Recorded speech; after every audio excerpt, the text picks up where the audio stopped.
Muy buenos días, mis estimados estudiantes.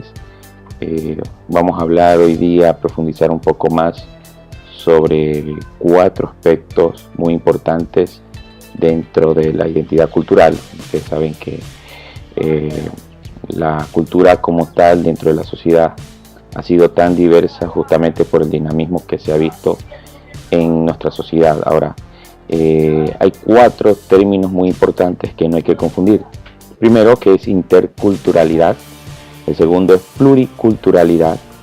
Existe también la multiculturalidad, y uno de ellos que actualmente en el Ecuador se lo ha utilizado mucho como en términos de políticas públicas, lo que es el tema de la plurinacionalidad. Pero vamos a ver uno de los primeros conceptos, nombres, que es la interculturalidad, y se habla que es un proceso de diálogo que busca la igualdad de condiciones, y justamente se buscan entre 2 personas o un grupo de personas que viene de diversos pueblos y nacionalidades. Ahora, si nosotros buscamos la conceptualización, no hay una definición muy clara acerca de la interculturalidad, ya que las definiciones dependiendo de los países varían. Pero lo que sí se podría definir que es la interacción entre 2 o más personas, o en este caso de grupos culturales, donde siempre se va a fomentar parte del diálogo, y en este diálogo se encuentran acuerdos, se encuentran integración, se encuentra un proceso de convivencia entre cada uno de ellos, relacionándose y basándose en un respeto mutuo. Ahora, estos encuentros culturales, como podríamos decir, consiste en el intercambio de distintas concepciones culturales, es decir, llegan a un acercamiento comunicacional, rompiendo justamente esa barrera. Y en esto podemos encontrar que depende de muchas cosas. Puede ser la cultura, puede ser la diversidad, la hegemonía cultural de la procedencia de cada uno de los protagonistas o actores sociales culturales de donde se procede, los obstáculos comunicacionales, esa hegemonía ideológica que también tiene que ver mucho en parte de la sociedad. A veces también se ve un poco la discriminación, y también a veces la política de integración, que es, digamos, desde un punto de vista fundamental, sobre todo para relacionarse. Entonces, la interculturalidad es un proceso de integración en el cual 2, 3, 4, 5 personas van a querer integrarse, pero la meta y la finalidad de la interculturalidad es buscar un proceso de integración para comprender no solo en aspecto igualitario, sino en aspecto equitativo, que el tema de las culturas no hace ni superior ni inferior a las sociedades como tal son por igual. Entonces hay que tomar en cuenta este factor muy importante. Anthony Giddens habla dentro de su libro, que esperemos que ustedes, cada uno de ustedes, mis estimados estudiantes, lean, es que habla que la cultura es muy diversa, y se generan una serie de convergencias conceptuales en base a la vivencia de cada sociedad. Entonces es muy importante resumir que la interculturalidad es un proceso en el cual muchos quieren llegar, o muchos quieren someterse a este proceso de diálogo para hacer las debidas comparaciones y tomar en cuenta, pero muy en cuenta, que las culturas como tal, todas tienen una fuente de riqueza de convivencia desde su origen hasta en el proceso, y sobre todo ver que todas las culturas son muy importantes. Bueno, ahora vamos a enfocarnos un poco más ya a otro término que se habla sobre la multiculturalidad.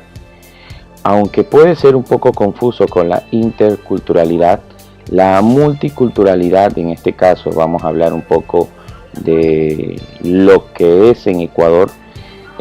Primero tenemos que definir que Ecuador es un país de casi aproximadamente 15 millones de habitantes, pero además de eso, Ecuador es considerado una nación multiétnica y pluricultural, y desde ese punto de vista, pues Ecuador es considerado, debido a esta presencia multiétnica de muchas razas, de muchas culturas que se han mezclado, se han vinculado durante muchos años, y es por donde vemos que existe la presencia de grupos de nacionalidades y de pueblos, no solo indígenas, sino afrodescendientes, montubios, cholos, y hay una serie de variaciones, sobre todo en el caso de los cholos, y podremos hablar de nuestra costa ecuatoriana, que ya está convergiendo en una serie de, digamos, rasgos culturales que podemos encontrar, y estos se caracterizan por poseer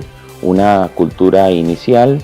En algunos casos conservan su lengua, modismos, vestimenta y actividades de producción ancestral. Pero si nosotros analizamos el término de pluriculturalidad dentro de la Real Academia de la Lengua, aún así no existe. Sin embargo, muchos pensadores y muchos autores acerca de la pluriculturalidad hablan de un concepto, de un sinónimo de acercamiento a multicultural, y que eso hoy en día refleja que habría que considerar una diversidad técnica y regional, sobre todo en el caso de nuestro Ecuador, que ha sido tan rico y que es muy diverso, sobre todo interesante para analizar la convergencia de tantas culturas que se ha dado y que hoy en día está siendo marcado. Podemos definir un ejemplo claro de este tema de pluriculturalidad, una provincia tan joven como ha sido Santo Domingo de los Áchilas, donde mediáticamente muchos pensamos que la cultura como tal, o la identidad cultural de Santo Domingo de los Áchilas, es justamente los pueblos indígenas Áchilas, cuando se está considerado como los pueblos ancestrales del lugar. Sin embargo, Santo Domingo, por ser una de las provincias más jóvenes del Ecuador y por ser una tierra de migrantes, ha recibido, ha acogido a muchas culturas de todo el Ecuador. Podemos encontrar una rica variedad de razas, de costumbres culturales. Hay una mezcla entre manabitas esmeraldeños, lojanos ambateños, quiteños, guayaquileños, y eso es lo que hace interesante de una tierra como es Santo Domingo de los Áchilas, sobre todo porque hasta hoy en día va en la tercera generación de los santodomingueños de cepa que todavía no se ha identificado en eso. Entonces es muy importante tomar en cuenta que el término de pluriculturalidad converge en un aspecto sobre todo muy importante para ejercer un análisis desde el punto de vista que la identidad cultural sigue siendo convergente, sigue siendo muy diversa, y sobre todo hoy en día podemos darnos cuenta que se está conservando. Voy a hacer una observación muy sencilla y corta para que ustedes analicen aquello de mis estimados estudiantes han podido ver o han podido chequear o han podido convivir algunas fiestas culturales de esta provincia, Santo Domingo de los Áchilas. Es que hoy en día ya en los desfiles se está utilizando los típicos sombreros de paja toquilla colombianos, es decir, ya hay un arte, hay una artesanía colombiana que ha sido migrada, es decir, que desde nuestro punto de vista nos estamos dando cuenta que no solo es la convergencia de lo que es el Ecuador, ya ahora Santo Domingo está recibiendo cultura justamente de migrantes, y es que Santo Domingo creo que la gente se inventó el apodo de Santo Domingo de los colombianos justamente por ser un apodo que sale justamente del argot popular de la gente. Bueno, a simple vista hemos dado cuenta que Santo Domingo es una de las ciudades, provincias únicas, primero, segundo, donde ha recibido más acogida de la migración extranjera, en este caso de los colombianos. Entonces hay que darnos muy en cuenta, hay que hacer un análisis de cómo Santo Domingo se está desarrollando en este tema de la pluriculturalidad. Bueno, ahora vamos a hablar en el parte del tema de multiculturalidad, y es que ya es un espacio no solo físico, sino el reconocimiento y la existencia de muchas culturas originarias, sobre todo aquellas que todavía en la actualidad se siguen conservando. Ahora, no solo en eso, sino el reconocimiento y la variedad de estas culturas y de las subculturas. Habíamos hablado en clases anteriores sobre el caso de las subculturas. Vamos a encontrar culturas urbanas como los rockeros, como los emos, culturas juveniles y generaciones que se están dando como tal y que crea esta multiculturalidad desde el punto de vista de ser tan diversos, y sobre todo es el entorno donde se vive, el convivir de todas esas subculturas. Entonces, si nosotros vemos desde el punto de vista que el multiculturalismo se refiere al convivir de diversas civilizaciones en un mismo espacio físico, eso es muy importante. Es el espacio físico donde se convive y donde sale una serie de interculturalidades debido a esas convergencias de culturas que hoy en día podemos encontrar. Un ejemplo muy sencillo, muchos piensan que el tema rockero o que la cultura urbana rockero debe ser solo anglosajón, porque el rock se inició en Estados Unidos, en un país de lengua anglosajona, pero aún así la cultura ya se ha traspasado fronteras y podemos encontrar pues a nuestros amigos asiáticos, chinos, que hay en esa tendencia y son rockeros. Sin embargo, no es de la procedencia, pero la música es la que ha servido como plataforma de que exista este tipo de traspase de etnias a el entorno cultural, en este caso de la música, de la cultura urbana de los rockeros. Ahora, ¿qué es multiculturalidad? Bueno, yo podría decir que es un concepto que se explica con una confluencia de culturas en un determinado lugar. Pienso que todos conviven en distintos ámbitos, como es el ámbito social, religioso, político, en ciertas cosas, racial. El tema lingüístico es muy importante. Si nosotros analizamos Estados Unidos, el afroamericano no tiene el mismo modismo que el chino-americano o que el hispanoamericano. En este sentido, nuestros migrantes latinoamericanos en Estados Unidos. Entonces, yo creo que por ahí podemos entender la parte lingüística, también es sumamente importante para determinar eso. Pero vamos a explicar un poco más el tema desde la antropología social. La descripción de esta multiculturalidad es que debe determinarse en una convivencia armoniosa, es decir, de que estas sociedades puedan convivir en ese espacio físico, geográfico, sin necesidad de que se compartan aspectos culturales.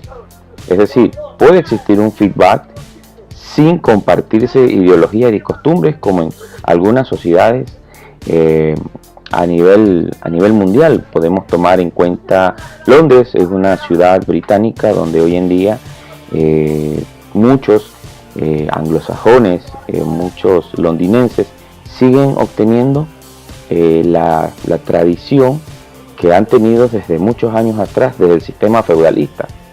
Podemos hablar California, que en sus inicios California perteneció a México, y se dice que históricamente el nombre era por el tema hispánico. Actualmente California es una urbe con mayor trascendencia de migración, chinos, africanos, afroamericanos, mexicanos también que existen. Es más, podemos encontrar en California alrededor de unas 80 lenguas, tanto urbanas como autónomas, de diferentes países que han llegado y han hecho una mezcla, desde el hindú hasta el hawaiano, al jamaicano, latino y algunas procedencias indígenas de nuestra Latinoamérica.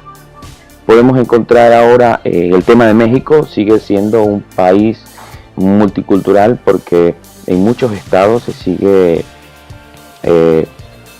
teniendo ciertas lenguas ancestrales. En el caso de Ecuador ya son pocas, como el quichua, como el safiqui, que existe en Santo Domingo Los Áchilas, existen pocas. En el caso de México todavía siguen existiendo 11 lenguas tradicionales. Una de ellas es los mayas, la otra es el purépecha, que que es una lengua ancestral, muy ancestral, totonaca, que es otra de las lenguas, pero en fin. Y si nosotros vemos en el aspecto gastronómico, encontramos también una evidencia y una ciudad muy rica en esta convergencia multicultural que es Perú. Perú sigue teniendo platillos dentro de su gastronomía con antecedentes europeos, asiáticos, africanos, pero ellos también tienen la rica cultura de gastronomía peruana. Por eso es que Perú sigue siendo reconocido a nivel internacional por su gastronomía, pero no solo por eso. Perú ha sido uno de los países con mayor migración que ha tenido en los últimos 100 años de procedencia tanto asiática como europea. Entonces, bueno, ahora uno de los temas que toca, a diferencia de la multiculturalidad, es la plurinacionalidad, y creo que a diferencia de los demás conceptos, habla justamente del reconocimiento y la existencia de varias nacionalidades de un estado. Ahora, cuando se habla de plurinacionalismo o plurinacionalidad, hace referencia a la coexistencia de dos o más grupos étnicos nacionales dentro de un mismo gobierno. Es decir, aquí ya no estamos hablando de aspecto de territorio, ni de aspecto de cruce de etnias, ni de lenguas. Estamos hablando del reconocimiento desde la parte política de un estado en cuanto a las culturas ancestrales que se conviven. Actualmente en Latinoamérica hay dos países que han reconocido que son estados plurinacionales, en este caso nuestro país, Ecuador, y otro de los países que hoy en día su constitución ha hecho y ha reconocido ha sido Bolivia. Creo que dentro de la constitución, tanto del presidente Evo Morales en Bolivia como la de Rafael Correa Delgado, ha hecho que se fortalezca y se vincule este tipo de nacionalidades, tanto indígenas y los colonos, como muchos de nuestros hermanos ecuatorianos de descendencia ancestral aborigen nos consideran a nosotros como colonos. Creo que es algo cultural que ellos desde mucho tiempo lo han evidenciado, y es que estas dos presidencias han hecho que se fortalezca un poco más y se declare tanto para Bolivia como para Ecuador que son países plurinacionales, y que bueno, pues creo que a nivel mundial existen muchos. En su momento se discutió el tema de Rusia por tener ciertas étnicas y por en su momento ser la ex Unión Soviética, también tenía convergencia de varias nacionalidades. La Federación Suiza, que en su momento también tiene su concepto claro de plurinacionalidades, y eso es lo que está expresado. En Europa creo que todavía el tema ha sido como un poco más light en tomar en cuenta esto de la plurinacionalidad. Sin embargo, Ecuador sí ha mostrado un tema un poco más un poco fuerte en este caso. Yo creo que el tema de la plurinacionalidad o estado plurinacional se trata de, en parte, descentralizar tanto en la parte política como administrativo, que no exista el tema del regionalismo, tanto cultural como territorial, y al mismo tiempo que no exista en este caso los atropellos en parte cultural, y sobre todo que exista la equidad entre las culturas. Creo que uno de los ejemplos más claros que he podido captar es el Ministerio de Educación y Cultura en la ciudad de Quito. Es una de las pocas edificaciones del Estado donde encontramos los letreros, las atenciones, toda la señalética de información encontramos tanto en nuestro idioma español, como en el idioma ancestral quichua, y en algunas cosas Safiki, como en el término de los Ashuar. Creo que ha sido algo muy importante, donde ellos han querido demostrar que el Ministerio de Cultura está abierto para todas las nacionalidades, y creo que es una cultura corporativa interesante, porque eso ayuda a tomar en cuenta ese tema de descentralización cultural, y sobre todo pues generar una autonomía propia de todas las culturas, es decir, que creo que deben ser todos por igual. En este sentido, la plurinacionalidad lo que demuestra es que el Estado debe reconocer ante sus leyes, no solo en la Constitución, sino ante los hechos, que nuestros hermanos Shuar, nuestros hermanos de las nacionalidades indígenas, sean también reconocidos, pero sean también partícipes de un Estado que hoy en día, dentro de la Constitución, está declarado como un Estado nacional. Creo que hay que tomar en cuenta eso, y pues en este caso Latinoamérica tiene dos países que han puesto el ejemplo, que ha sido Bolivia y Ecuador. Creo que en ese punto de vista venimos a ser el ejemplo para mostrar este tema de plurinacionalismo, y esperemos que el tema de la plurinacionalidad no se vea extradimensionado, no se vea extralimitado en la comprensión, y sobre todo que sea parte de una mesa, de un proceso participativo, en este caso para Ecuador, que sea de todos los ciudadanos, y que bueno, pues encontraremos la evidencia clara de una sociedad equitativa que merece justamente que todos tengan la participación. Bueno, la siguiente actividad que vamos a realizar en base a estas clases es que cada uno de los estudiantes genere 5 preguntas para generar un cuestionario para el tema de la construcción de la identidad. Esperemos que estas preguntas sean con opciones. No se vale preguntas de completar, no se vale preguntas cerradas de respuestas de sí y no, sino preguntas de opciones, es decir, el mínimo debe tener 4 respuestas para las opciones. Les deseo suerte en la construcción de estas 5 preguntas en base a los 4 ítems de esta clase que hemos realizado.